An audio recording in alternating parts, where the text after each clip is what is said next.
नमस्कार। चलिए आज की बात एक बहुत ही सीधे और शायद चुभते हुए सवाल से शुरू करते हैं। ये जो शहर की सड़कें हैं, ये हैं किसकी? आम आदमी की या फिर वीआईपी मूवमेंट के लिए? सोचिए, जब कोई बड़ी हस्ती गुजरती है, ट्रैफिक रुक जाता है, सड़कें बंद हो जाती हैं, तो उस रुके हुए वक्त का, उस परेशानी का बिल आखिर भरता कौन है? यही सवाल है ना, हर किसी के दिमाग में आता है जो कभी ना कभी घंटों ट्रैफिक में फंसा हो, अपनी मंजिल पर पहुंचने के लिए लेट हो रहा हो। तो चलिए आज इसी सवाल की तह तक जाने की कोशिश करते हैं। और इस पूरी बहस को समझने के लिए सबसे अच्छा तरीका है एक असल घटना को देखना। तो हम बात करेंगे 30 जनवरी की। उस दिन दिल्ली में क्या हुआ था? शहीद दिवस था, राजघाट पर एक कार्यक्रम होना था और इसके लिए जाहिर है ट्रैफिक पर कुछ पाबंदियां लगाई गई। अब देखिए, कागज पर तो सब कुछ ठीक ठाक लग रहा था। सुबह 9 बजे से दोपहर 12 बजे तक के लिए पाबंदियां, सिंपल। लेकिन जमीनी हकीकत कुछ और ही कहानी कह रही थी। वो भी पीक रश आवर में लोग डेढ़ 2 घंटे तक अपनी गाड़ियों में फंसे रहे। और यही जो फर्क है ना, प्लानिंग और असलियत के बीच का, वही तो इस पूरी समस्या की जड़ है। तो ये मामला सिर्फ कुछ मिनट लेट होने का या थोड़ी सी झुंझलाहट का नहीं है, बिल्कुल नहीं। वीआईपी मूवमेंट की वजह से जो ये जाम लगते हैं ना, उसकी एक बहुत बड़ी एक छिपी हुई कीमत है। और वो कीमत चुकाता कौन है? आम आदमी। जरा अंदाजा लगाइए, सिर्फ एक वीआईपी मूवमेंट और हजारों लोग औसतन आधा घंटा से 1 घंटा ज्यादा ट्रैफिक में फंसे हुए हैं। जब आप इसे जोड़कर देखेंगे तो इसका जो कलेक्टिव असर है वो बहुत बड़ा हो जाता है। ये सिर्फ वक्त की बर्बादी नहीं है, ये उससे कहीं ज्यादा है। इसी को कहते हैं डोमिनो इफेक्ट। मतलब एक चीज गिरी और उसके पीछे सब कुछ गिरता चला गया। सोचिए, जो दिहाड़ी मजदूर है उसका 1 घंटा ट्रैफिक में गया, मतलब उसके घर के राशन पर सीधा असर। किसी बिजनेस की डिलीवरी लेट हो गई, कोई स्टूडेंट एग्जाम के लिए लेट हो रहा है, और सबसे जरूरी, किसी मरीज की डॉक्टर से अपॉइंटमेंट छूट गई।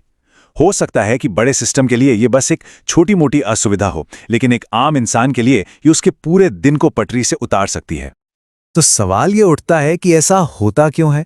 चलिए अब उस सोच को, उस मानसिकता को समझने की कोशिश करते हैं जो इस पूरे सिस्टम के पीछे काम कर रही है। इसे कहते हैं प्रोटोकॉल की मानसिकता। और यही मानसिकता एक ही शहर में, एक ही वक्त पर 2 अलग अलग दुनिया बना देती है। इस तस्वीर को देखिए। एक तरफ है वीआईपी का सफर, उनके लिए ग्रीन कॉरिडोर है, मतलब कोई रुकावट नहीं, कोई रेड लाइट नहीं, सब कुछ मक्खन की तरह साफ। और फिर दूसरी तरफ है आम आदमी का सफर, जिसके लिए अचानक कहीं से भी बैरिकेड उगाते हैं, जिसे एक रुकावट, एक बाधा मानकर रोक दिया जाता है। एक शहर, एक सड़क, लेकिन 2 बिल्कुल अलग दुनिया। तो कुल मिलाकर सिस्टम का रवैया क्या है? वो इसे एक लाइन में छिपा है। आपकी परेशानी हमारी व्यवस्था के लिए एक स्वीकार्य कोलैटरल डैमेज है। मतलब आपकी जो भी दिक्कत है वो वीआईपी की सुविधा के आगे कोई मायने नहीं रखती। वो एक ऐसी कीमत है जिसे चुकाने के लिए सिस्टम तैयार है। तो क्या इसका कोई हल नहीं है? क्या ये ऐसे ही चलता रहेगा? नहीं, ऐसा नहीं है। इसका समाधान है, और वो भी बहुत प्रैक्टिकल। चलिए अब प्रॉब्लम से हटकर सॉल्यूशन पर फोकस करते हैं।